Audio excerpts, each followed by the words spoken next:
ang pinakamahalagang sangkap ng relationship is communication. Open dapat kayo sa isa't isa.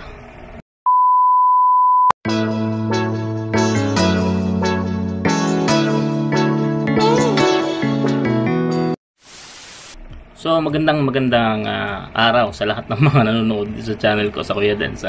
Gagawa lang tayo ngayon ng sit-in vlog. Sasagutin ko lang kasi nagpatanong ako sa mga student ko diyan sa KABSU. O rin gusto nilang tanong na sasagutin ko. So napakadami na nagtanong. 3. Hindi 30, 3. Okay? Ingin naman ang aso na yan. Anyway, sasagutin natin to sa abot ng ating mga kaya. I hope pag sinagot ko to ay magustuhan ang ating mga nagtanong, no? Shoutout nga pala sa mga nagtanong. May isa-isa natin kung sino-sino yung mga nagtanong yan at sasagutin natin ang kanilang tanong. Yun. So, wag na tayo magpatumpik-tumpik at sumagot tayo ng tanong. Unang tanong na sasagutin natin galing sa aking student ay galing kay Boss Jurison. Okay, ayan. So, yung tanong niya ito, lagay natin. Okay, sir, bakit sibuyas ang nagmamahal tapos siya hindi? Bakit daw sibuyas yung nagmamahal tapos siya hindi? Malamang hindi siya sibuyas kaya siya nagmamahal. Anyways, alam nyo, ang reason naman kung bakit nagmamahal yung sibuyas, guys, sinasabi nila walang stock, walang transpo, mahirap daw i-deliver, tapos wala na, nagkaubusan na, no? So kung ganun siya, nauubos na siya, mahirap siyang i-deliver, pwede siya magmahal. Pero kung hindi siya ganun, hindi siya nagmamahal. Ano kasing tanong yung Boss Jorson mo? So, puro kayo pagmamahal, mag-aaral kayo na maayos. Mag-graduate muna kayo ng college. Puro kayo pagmamahal, mahal-mahal ang bigas eh. Anyways, ayan, yun, sagot ko sa tanong mo. Bakit sibuyas ang nagmamahal tapos siya hindi? Kasi hindi siya sibuyas. Salamat sa tanong mo, Boss George. Napakatino ng tanong mo. Thank you very much. So, ayan, ito medyo seryoso itong sumunod na tanong. Galing naman kay Aldrin Ginko. Ayan, may dala siyang tanong. Pasahin mo natin yung unang tanong. Sir, ang aking tanong, bakit hindi nagtatagal ang mga taong nag-long distance relationship sa panahon ngayon or siguro pati dati pa? Ayan, sa tingin niyo po, sir, ano dapat gawin para tumagal or forever sa LDR? Ayan, sagutin natin yung unang tanong niya. Sabi niya, bakit daw hindi nagtatagal ang mga taong nag-long distance relationship? Yan ay depende. Tandaan niyo lagi, sa relationship, ang laging nangingibabaw yung choice nung bawat isa, whether it's long distance relationship or nandyan, lagi yan nagkita.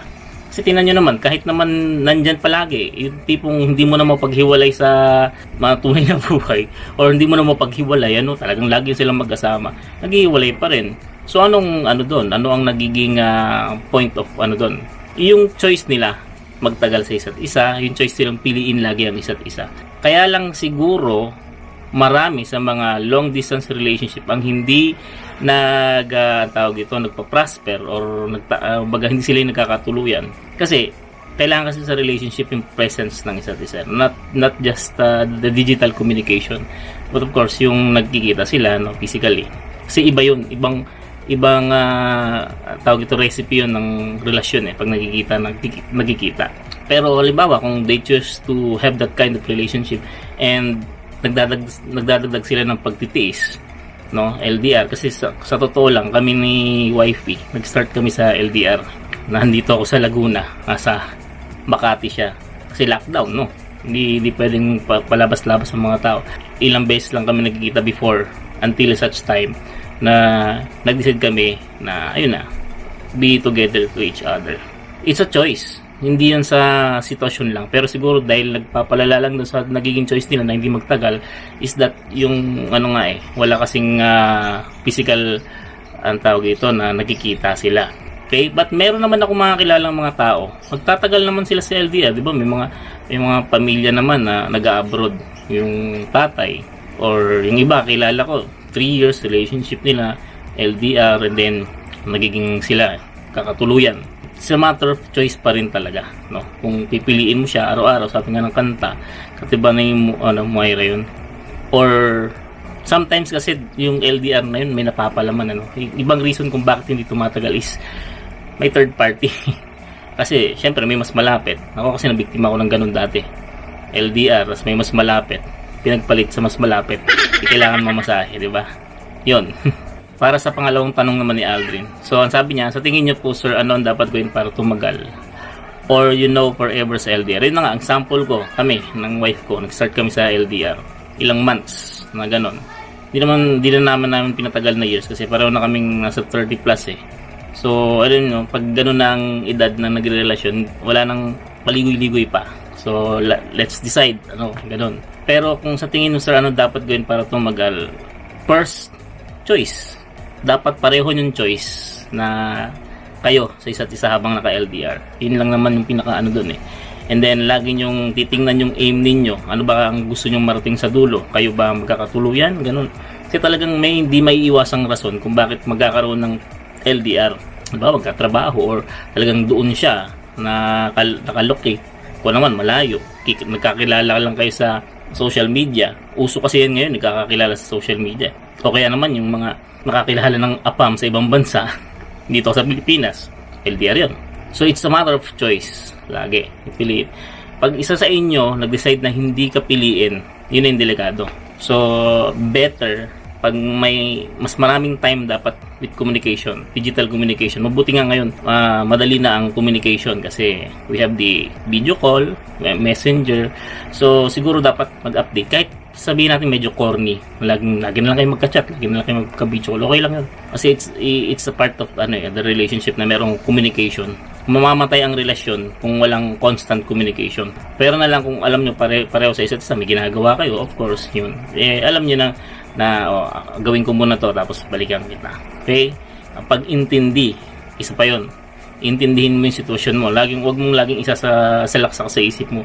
Hindi ka makagawa. Kailangan mo. Dapat iniintindi nyo about isa. Bakit kayo nasa LDR situation? Pangatlo, syempre, pagmamahal na inibigay mo sa kanya, hindi yun dapat nagbabago. So, huwag ka titingin sa iba. Yung porket nakakita ka na mas malapit, tapos yun yung naglalandi sa'yo, papalit mo na yung LDR mo dahil mas malapit to. Mas lagi ko nakikita to personal, ganun. Pagka ganun nag-start yung relationship, medyo delikado yun.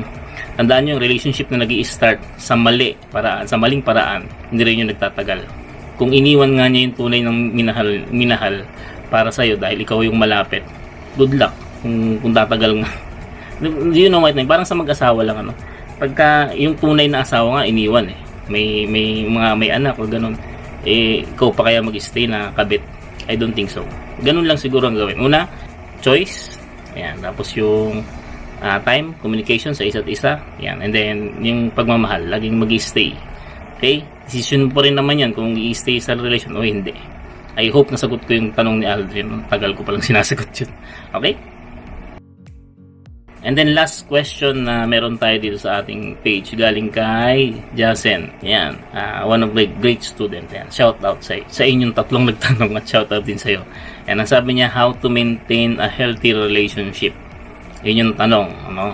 Okay, so how to maintain a healthy relationship. Lagi ko sinasabi, parang pag nag-aalaga kayo ng halaman or kahit aso or pusa. Diba pag nag-aalaga kayo ng halimbawa, aso or pusa. Pag nag-aalaga kayo, hindi nyo pinababayaan. Hindi nyo ginugutom. Binibigyan nyo ng attention. Ganon. Nga lang, siyempre hindi kayo nagkakausap. Kasi hindi naman magkasalita yung aso or pusa. Lalo yung halaman. So bakit ko doon siya pino-compare? Ang relationship kasi, lagi kong sinasabi, parang halaman yan. Pag hindi naaalagaan, mamatay. Ganon din sa aso. Pag hindi mo pinapakain, hindi mo nalagaan ng maayos, mamatay. Ganun din yung relationship. So, ano-anong mga dapat gawin para i-maintain yung relationship? Ang pinakamahalagang sangkap ng relationship is communication. Open dapat kayo sa isa't isa. So, halimbawa, may mga minute details or malilit na details na kailangan niya malayo. Dapat ipaalam mo sa kanya yun. Kasi, mahirap masira yung trust yung tiwala sa relationship. Kahit sabihin mong maliit na bagay lang tinago mo, kailangan niyang malaman, yari ka doon. Magkukosyon ng duda at sa mga susunod na pangyayari, yun yung pwede nyong pag-awayan. Maliit na bagay. Ang tawag dito, pag baby time, walang ibang halo. Pagka aral time. Pero pag baby time, kung tawagin, ibigay nyo yung time na yun para sa isa't isa. 3, dapat healthy relationship, pareho kayo ng hilig. Isa yun sa mga dapat na inisip kung katulad ko, mahilig akong mag-games. COD, mobile, CYP dati hindi. So, ang ginawa ko, trinay kong turuan siya. So kami ngayon, naglalaro kaming dalawa. Parang bonding namin sa isa't isa. Sa magkaroon kayo ng tinatawag na bonding moment na pareho yung gusto. Nanonood kayo ng movies, nanonood kayo. Minsan kaming dalawa ni wifey, nanonood kami ng K-drama. Una siya lang may gusto. Pag nakikita ko, ganda pala pinanonood mo, dalawa na kaming nanonood. So ganun. And then of course, may mga maliliit na problema dapat pinag-uusapan. Huwag nyong hayaang makatulugan ninyo na may problema kayo na hindi na-resolve that day. Minsan yung pride, lalo sa mga edad ninyo, mapapride pa kayo eh. Pagka nagkaroon ng problema, gusto away agad. Dapat ang problema sinusolusyonan, hindi pinag-aawayan. It doesn't matter rather kung sino may problema or nag-cause ng problema. Dapat laging, kasi mahal nyo isa't isa, dapat laging nakatabi yung pagpapatawad. Hindi pride ang kahit hindi ikaw yung mali, ikaw yung magsusorry. Relasyon yan eh. Halimbawa, siya yung nagkamali. Tapos para lang sa kakaayos ninyong dalawa, ikaw yung approach, hihingi ng sorry or aayusin, makahal yung aso. Okay lang yun, no? That's a healthy relationship, no?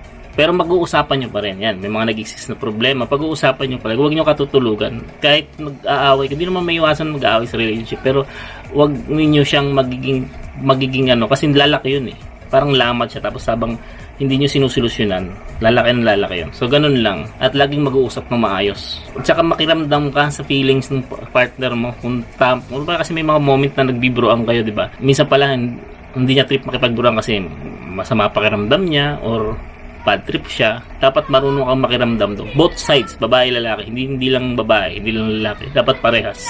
No? At kasi ikaw yung magiging parang ano niya eh. Bawa, bad trip siya. Dapat ikaw yung magiging cooling effect niya pag nag-bad. I hope yun, yung mga bagay na yun enough na para kung siguro kung hindi, gawin nating isang content yan, isang pagkakataon. Salamat sa Jasen sa question. Salamat sa mga nagtanong rather. So habang tumakahol yung aso, naririnig kasi yan ay pasalamatan ko ulit yung mga nagtanong, si Boss Jurison, si Aldrin, Ginko, and si Jasen. Salamat sa inyo at mag-aral kayo ng mabuti. Hindi ko na kayo makahawakan ngayong second sem. Galit na galit yung aso. Anyways, salamat at sa mga gustong pang magtanong at sasagutin ko as a content dito sa aking channel, doon kayo sa FB, ito na lang, FB page ko. Maglalagay ulit ako doon ng tawag dito ng post. Pwede kayo mag-comment doon kung anong tanong sa mga nakakapanood. Pwede natin siyang sagutin sa abot ng aking mga kaya. Huwag lang try ko, hindi ako marunong dyan.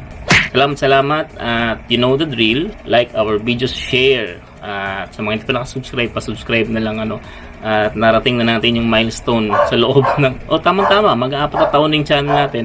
Na tayo 1K subscriber. Salamat sa mga nagtumulong sa akin marating yung 1K. So, I hope magtuloy-tuloy na. This is your Kuya Dance, handang sumagot ng mga tanong at kumakahol sa background ay nagsasigning off. Salamat sa pakikinig. Stay.